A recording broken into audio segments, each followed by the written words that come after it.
이 개발자가 안 나오기 시작하더니 본인이 가지고 있는 20% 지분을 제3자에게 나는 그냥 팔 것이다 라고 폭탄 선언을 하는 것이죠. BC 입장에서는 진짜 이거는 완전히 낭패입니다. 그렇기 때문에 일정 기간 동안은 주식을 팔지 못한다. 아니면 우리가 모두 동의해야만 주식을 팔 수 있다. 이런 주식 처분을 제한하는 그런 조항들을 주중한 계약서에 넣기 마련. 이게 바로 주식 처분 제한 조항.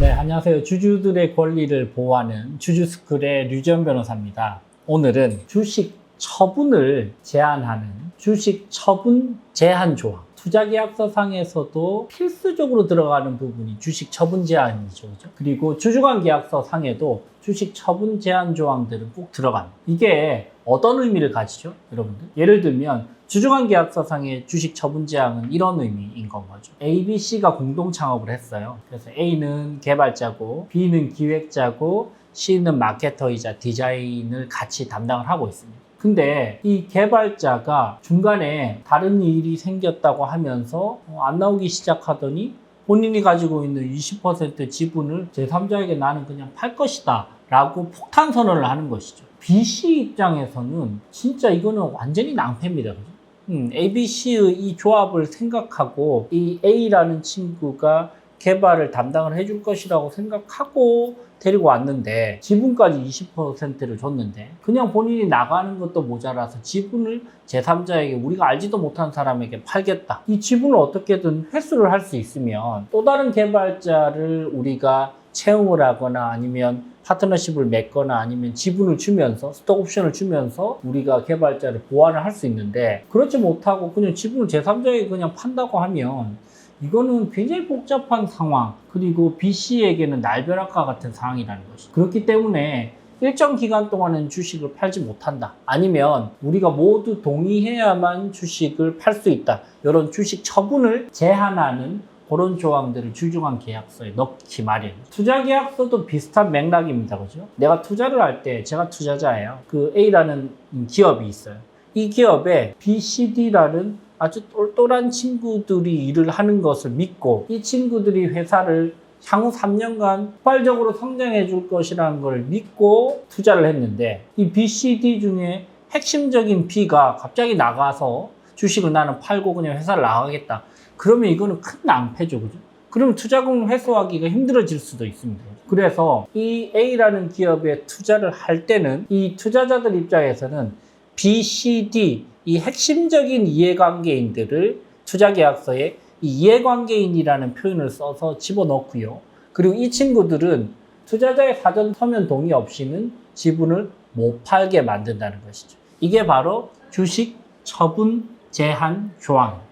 자, 주식 처분 제한 조항은 사실 되게 중요한 조항이고요. 처분 제한을 하도록 만드는 입장에서도 중요하지만 처분 제한을 받는 입장에서도 이게 향후에 정말로 중요한 이슈로 대두가 될 수 있어요. 내가 이 주식을 어떻게든 현금화 시켜서 나가고 싶은데 투자계약서나 주주관계약서에 주식 처분 제한 조항이 있어서 내가 못 팔고 나갈 경우에는 낭패를 볼 수도 있다는 것이죠. 그래서 여러분들이 주주관계약서나 투자계약서를 보실 때는 주식 처분 제한 조항에 대해서 아주 꼼꼼하게 살펴보실 필요가 있습니다. 크게 보면 주식 처분을 제한하는 조항은 크게 보면 세 가지 정도의 패턴이 있는 것 같아요. 가장 일반적이고 가장 많은 첫 번째 주식 처분 제한 조항은 이런 방식입니다. 사전 서면 동의 없이는 주식 처분을 금지시키는 조항이 일반적인 조항 중에 한 개입니다. 예를 한번 들어볼게요. 투자계약서에 있는 실제 조항입니다. 사전 처분 제한 조항.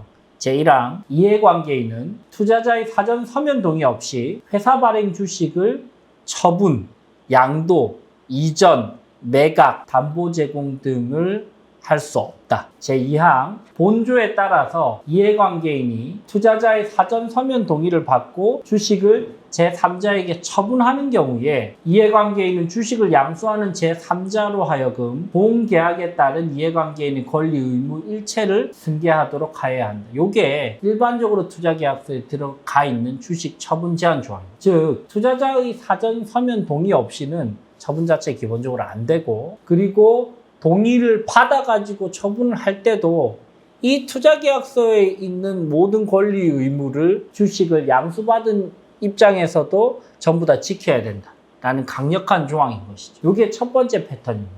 이 패턴에 따르면 서면 동의를 사전에 받지 않으면 그냥 양도 자체, 처분 자체, 담보 제공 자체가 아예 불가능하게 됩니다. 두 번째 방식의 처분 제한 조항은 기한을 정해서 해당 기한 동안에 양도를 금지하는 방식입니다. 예를 들면 이런 방식이죠. 주주는 본건 계약 체결일로부터 향후 3년간은 회사의 발행 주식 전부나 일부를 처분, 양도, 매각, 담보 제공을 할 수 없다. 즉 3년 동안은 집중하자. 3년 동안은 아무도 주식을 팔 수 없다라고 기한을 정해서 처분을 제한하는 경우도 있습니다.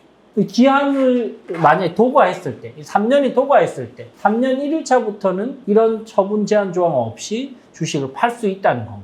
그럴 때도 향후에 언급드리겠지만 우선 매수권이나 동반 매도권은 적용은 되겠지만 기본적으로 그 기한이 지나면 자유롭게 양도할 수 있다 라는 조항이 있을 수 있고요. 세 번째, 일정 지분까지만 주식 양도를 허용하고 그 지분 이상은 팔 수 없다, 처분할 수 없다, 이렇게 지분의 비율을 정해서 제한을 하는 경우도 있어요. 예를 들면 투자자가 ABC 중에 A라는 핵심적인 그런 그 역할을 하는 대표를 보고 투자를 해왔는데 이 대표가 적어도 51%의 지분은 유지를 해야 되는, 즉 과반 이상의 지분은 반드시 유지를 해야 된다는 상황에서 51% 이상의 지분에 대해서는 주식 양도를 할 수 있대. 51%에 해당하는 주식에 대해서는 상대방의 사전 서면 동의 없이는 주식 양도를 할 수 없다. 지분을 나누어 가지고 지분을 한정한 지분에 대해서만 주식을 양도할 수 있고 한정하지 않은 주식에 대해서는